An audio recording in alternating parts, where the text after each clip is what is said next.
Good morning students. Semester 1 में हम पढ़ रहे थे पैरासिटिक प्रोटोजोन्स की प्रोटोजोआ की कौन सी स्पीशीज हैं जो पैरासाइट्स होती हैं। तो फर्स्ट स्पीशीज हमने पढ़ ली थी एंटमीबा की हिस्टोलाइटिका, जो कि पैरासाइट होती है ह्यूमन के इंटेस्टाइन के अंदर। अब हम नेक्स्ट स्पीशीज पढ़ेंगे एंटमीबा जिंजीवैलिस, जो कि पैरासाइट है ह्यूमन के माउथ के अंदर, इसलिए इसको माउथ अमीबा कहा जाता है। ठीक है, तो इसके कैरेक्टरिस्टिक्स हम पढ़ेंगे। सबसे पहले तो इसका हैबिटेट अभी मैंने बताया, सबसे फर्स्ट इसकी कैरेक्टरिस्टिक है इसका हैबिटेट। तो ये कहाँ पाई जाती है? ह्यूमन के माउथ के अंदर, इसलिए इसको कहा जाता है माउथ अमीबा। ठीक है, ये सबसे पहले डिस्कवर किया था इसको साइंटिस्ट ग्रॉस ने, सबसे पहले इसको रिपोर्ट किया था। एंड कोफोइड नाम के साइंटिस्ट ने बताया था कि जो 75% ऑफ ह्यूमन पॉपुलेशन है वो जो है सबसे ज्यादा इन्फेक्टेड पाई जाती है माउथ अमीबा से। ठीक है, तो ग्रॉस एंड कोफोइड जो है आपको साइंटिस्ट के नाम याद रखने हैं। ठीक है, हैबिटेट के बाद इसका आता है डिस्ट्रीब्यूशन की कहाँ पाई जाती है ये। तो एक वर्ड जो मैंने आपको क्लास में बताया था, कॉस्मोपोलिटन। ज्यादातर जो प्रोटोजोन्स है वो क्या है? कॉस्मोपोलिटन है, यानी कि कोई स्पेसिफिक एरिया नहीं है, ये हर जगह पे पाए जा सकते हैं, हर जगह पे ह्यूमन को इन्फेक्ट कर सकते हैं। तो कॉस्मोपोलिटन है और उन पर्सन्स के अंदर ये ज्यादा पाया जाएगा जो कि ऑलरेडी सफर कर रहे हैं बाय द डिजीज पायरिया, जिनको मतलब देखिए जो माउथ अमीबा है वो माउथ के अंदर इन्फेक्शन करेगा, इसका मतलब हैबिटेट क्या है, रहेगा कहाँ पे? माउथ के अंदर। तो उन पर्सन्स को ज्यादा चांसेस होते हैं इससे इफेक्ट होने के जिनको ऑलरेडी कोई ओरल डिजीज है, जैसे कि फॉर एग्जाम्पल पायरिया, जो कि द डिजीज कॉज्ड बाय एक bacteria known as staphylococci. Staphylococcus जो बैक्टीरिया होता है उसके इन्फेक्शन की वजह से पायरिया डिजीज होती है। तो जिनको पायरिया डिजीज ऑलरेडी है उनके अंदर इस एंटमीबा जिंजीवैलिस के इन्फेक्शन होने के ज्यादा चांसेस होते हैं। ठीक है, इसके बाद हम इसकी पढ़ेंगे मोर्फोलॉजी की, फिजिकली ये कैसी नजर आती है। ठीक है, तो जैसे कि मैंने डायग्राम ड्रॉ किया हुआ है, इसके अंदर क्या होते हैं, बिल्कुल स्मॉल साइज होती है, कितनी 12 to 20 माइक्रोमीटर। ठीक है, 12 से लेकर के 20 माइक्रोमीटर स्मॉल साइज। और इसके अंदर क्या प्रेजेंट होंगे? फूड वैक्यूल्स प्रेजेंट होंगे और मूवमेंट के लिए सूडोपोडिया प्रेजेंट होंगे, क्योंकि हम बॉडी कैसी है? अमीबा जैसी, तो सूडोपोडिया होंगे, एक सेंट्रल न्यूक्लियस होगा और उसके अंदर साइटोप्लाज्म होगा। Cytoplasm is differentiated into ectoplasm and endoplasm. Ectoplasm और एंडोप्लाज्म के नाम से ही हमें पता लग रहा है कि जो आउटर तक की तरफ होगा वो कहलाएगा एक्टोप्लाज्म। ठीक है, जो कि ट्रांसपेरेंट होता है। एंड एंडोप्लाज्म जो अंदर की तरफ होगा, जिसके अंदर क्या प्रेजेंट होंगे? फूड वैक्यूल्स प्रेजेंट होंगे। तो हम बोल सकते हैं transparent ectoplasm is present and vacuolated endoplasm is present. और ये मल्टीपोडियल, यानी कि इसके अंदर एक से ज्यादा सूडोपोडिया हो सकते हैं। ठीक है, उसके बाद इसकी फोर्थ कैरेक्टरिस्टिक आती है कि हैबिट्स की, कैसी हैबिट्स है इसकी। तो सबसे पहले देखो अमीबा लाइक बॉडी है, तो इसके अंदर लोकोमोशन कैसा पाया जाएगा? Amoeboid locomotion. अमीबोइड लोकोमोशन पाया जाएगा। किस पे फीड करेगा? बैक्टीरिया के ऊपर फीड करेगा।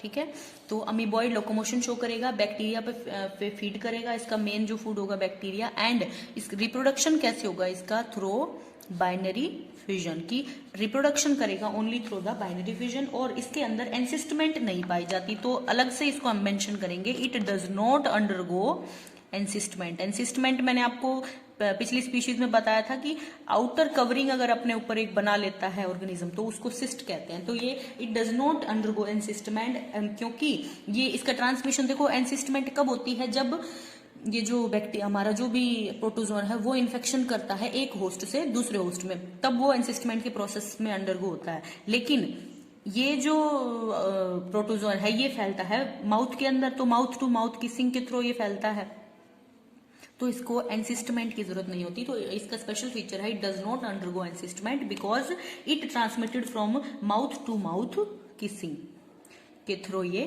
फैलता है। इसके बाद आता है इसका एपिडीमियोलॉजी। एपिडीमियोलॉजी का क्या मतलब होता है? The study of the spread of disease की। ये जो है माउथ के अंदर पैरासाइट होती है, तो इस जो डिजीज जो है वो स्प्रेड कैसे होगी? तो माउथ टू माउथ कनेक्शन की वजह से ही स्प्रेड होगी, माउथ टू माउथ किसिंग, या फिर जो ऑलरेडी इन्फेक्टेड पर्सन है उसके यूटेंसिल्स को अनवॉश्ड अगर हम यूज करते हैं तो उससे भी फैल सकता है ये।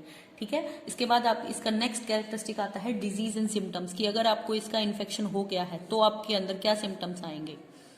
सिम्टम्स, डिजीज एंड सिम्टम्स में आपके सबसे पहले यही है कि माउथ के अंदर इन्फेक्शन है तो सबसे पहले क्या करेगा, पेरिडोंटाइटिस किया। पेरिडोंटाइटिस का मतलब है कि टीथ को डैमेज करेगा और आपके अंदर अर्ली एज में क्या होगा, दांत गिरने शुरू हो जाएंगे। और क्या हो सकता है, गम्स के अंदर ब्लीडिंग हो सकती है, gum bleeding and falling off teeth, pyorrhoea, periodontitis, ये सिम्टम्स आपके अंदर आते हैं जब आपको एंटमीबा जिंजिवैलिस का इन्फेक्शन होता है। इसके बाद लास्ट इसका एक और कैरेक्टरिस्टिक आती है कि प्रोफाइलेक्सिस।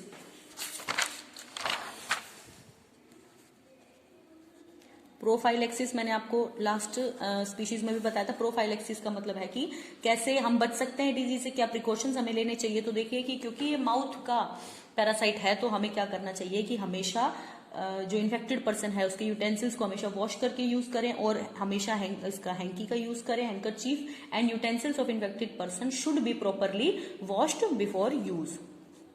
यूटेंसिल्स को हमेशा वॉश करके यूज करें, ठीक है। इसके बाद आता है थेरेपी। अगर आपको मान लो इन्फेक्शन हो गया है तो आप उसको ठीक कैसे करेंगे। तो इसमें भी देखो सबसे इंपॉर्टेंट पॉइंट कि एंटमीबा हिस्टोलाइटिका से जो डिजीज होती है अमीबाइसिस, उसको इन्फेक्शन के टाइम पे जिन ड्रग्स का से हम क्योर करते हैं, माउथ अमीबा को भी उन्हीं ड्रग से क्योर किया जाएगा,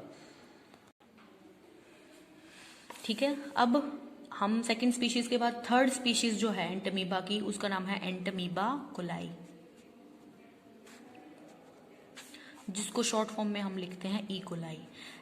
ई कोलाई एक बैक्टीरिया भी होता है, एस्चेरिचिया कोलाई जिसको बोलते हैं, जो कि गुड बैक्टीरिया होते हैं हमारे इंटेस्टाइन के अंदर, लेकिन ये वो तो बैक्टीरिया है, ये क्या है, प्रोटोजोआ है।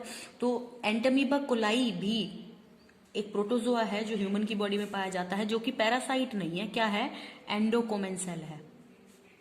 देखो कोमेंसेलिज्म एक ऐसा म्यूचुअल इंटरेक्शन होता है जिसमें one animal gets benefited and the other one nor gets benefited, neither gets harm. तो एंडो का मतलब है बॉडी के अंदर और कोमेंसेल का मतलब है कि जो प्रोटोजोन ह्यूमन की बॉडी में रहेगा उसको तो बेनिफिट है क्योंकि उसको हैबिटेट मिल रहा है, लेकिन ह्यूमन को ना तो इससे हार्म होता है और ना ही इससे कोई बेनिफिट होता है, ठीक है। तो जो एंटमीबा कोलाई है, ई कोलाई, वो एक एंडोकोमेंसेल है, ह्यूमन के कोलन के अंदर रहता है। कोलन कहाँ प्रेजेंट होता है, लार्ज इंटेस्टाइन के अंदर, ascending colon and descending colon. और ये कैसा होता है, कोस्मोपोलिटन, यानी कि कोई स्फेरिकल इसका स्पेसिफिक एरिया नहीं है, ये पूरे वर्ल्ड में कहीं के भी ह्यूमंस में प्रेजेंट हो सकता है, ठीक है। लेकिन ये नॉन पैथोजेनिक है, ये बात इसमें सबसे इंपॉर्टेंट है कि ये नॉन पैथोजेनिक है, क्योंकि एंटमीबा की और जो स्पीशीज हैं वो बहुत ज्यादा डिजीज कॉज करती हैं, लेकिन एंटमीबा कोलाई डिफरेंट है एंटमीबा हिस्टोलाइटिका से। कैसे, सबसे पहले तो it is non pathogenic and does not invade the host tissue, कि ये कोई हार्म कोज नहीं करता, ठीक है। इसके बाद इसका जो ट्रोफोजोइट होता है वो लार्ज साइज का होता है। तो देखो डिफरेंस कैसे है एंटमीबा हिस्टोलाइटिका में और एंटमीबा कोलाई में, कि इसका जो ट्रोफोजोइट होता है वो लार्ज इन साइज होता है, लार्जर यानी कि कितना, 20 to 40 माइक्रोमीटर इन डायमीटर, ठीक है। ये कम एक्टिव होता है और इसके स्मॉल सूडोपोडिया होते हैं, और इसके अंदर मेन डिफरेंस यही है कि ये नॉन पैथोजेनिक होती है, ठीक है। इसका डायग्राम आप अभी देख सकते हैं कि बिल्कुल स्मॉल साइज प्रोटोजोन है, क्या प्रेजेंट होंगे इसके अंदर, वही ये बैक्टीरिया को एनगल्फ करेगा, एक न्यूक्लियस प्रेजेंट होगा और न्यूक्लियस के अंदर न्यूक्लियोलस प्रेजेंट होगा। एंटमीबा कोलाई की जो फर्स्ट फॉर्म है वो क्या है, ट्रोफोजोइट। तो ये क्या है, न्यूक्लियस होगा इसके अंदर, ठीक है। उसके अंदर nucleolus, inside the nucleus nucleolus is present, और ये एनगल्फ किसके ऊपर करता है, मैंने अभी बताया था, बैक्टीरिया को एनगल्फ करता है। तो इसके अंदर बैक्टीरिया पाए जाएंगे। ये कौन सी फॉर्म है, ट्रोफोजोइट ही फॉर्म है, trophozoite form of Entamoeba coli. दूसरी इसकी फॉर्म जो है वो सिस्ट कहलाती है, जिसके यानी कि ये सिस्ट इसके ऊपर बनेगी जब, तो इसके अंदर बहुत सारे जो न्यूक्लियस हैं वो आपस में डिवाइड हो जाते हैं, 8 न्यूक्लियाई बन जाती हैं, और ये क्रोमेटिड जो है वो बिल्कुल शार्प स्पिंडल शेप्ड होते हैं, ठीक है। तो ये जो शार्प मैंने बनाई है ये क्या है, क्रोमेटिड्स, और ये जो है राउंड शेप ये है न्यूक्लियस। तो ये सिस्ट वाली फॉर्म है एंटमीबा कोलाई की, और ये ट्रोफोजोइट वाली फॉर्म है। सबसे मेन डिफरेंस इसका क्या है कि it is non pathogenic as compare to the entamoeba histolytica, ठीक है। इसके बाद नेक्स्ट स्पीशीज एंटमीबा कोलाई हो गई। फोर्थ स्पीशीज हमारे पास आती है एंटमीबा हार्टमैनाई।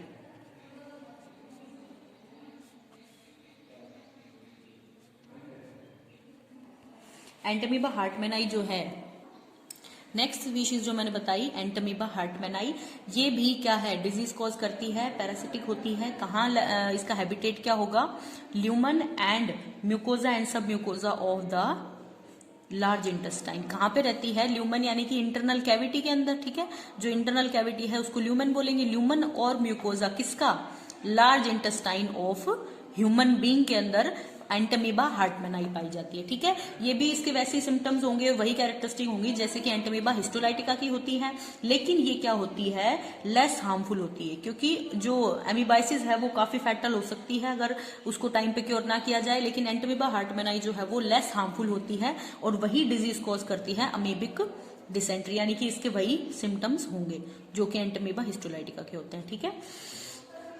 इसका जो ट्रोफोजोइट होता है वो कितना होता है, 9 to 14 माइक्रोमीटर साइज का होता है, यानी कि स्मॉलर होता है उससे, हिस्टोलाइटिका से, ठीक है। और इसके अंदर क्या है कि वही human infection is also direct and oral along with contaminated food और वाटर के थ्रू ही फैलेगा ये, ठीक है। तो फैलता कैसे है, कंटामिनेटेड फूड और वाटर के थ्रू, ठीक है। तो हमने पढ़ी एंटमीबा जीनस की 4 स्पीशीज, कौन कौन सी, Entamoeba hartmanni, Entamoeba coli and Entamoeba gingivalis and Entamoeba histolytica. यहाँ पे आपका एंटमीबा जीनस जो है वो फिनिश होता है। नेक्स्ट जीनस हम पढ़ेंगे पैरासिटिक प्रोटोजोन्स का, कौन सा, ट्रिप्नोसोमा।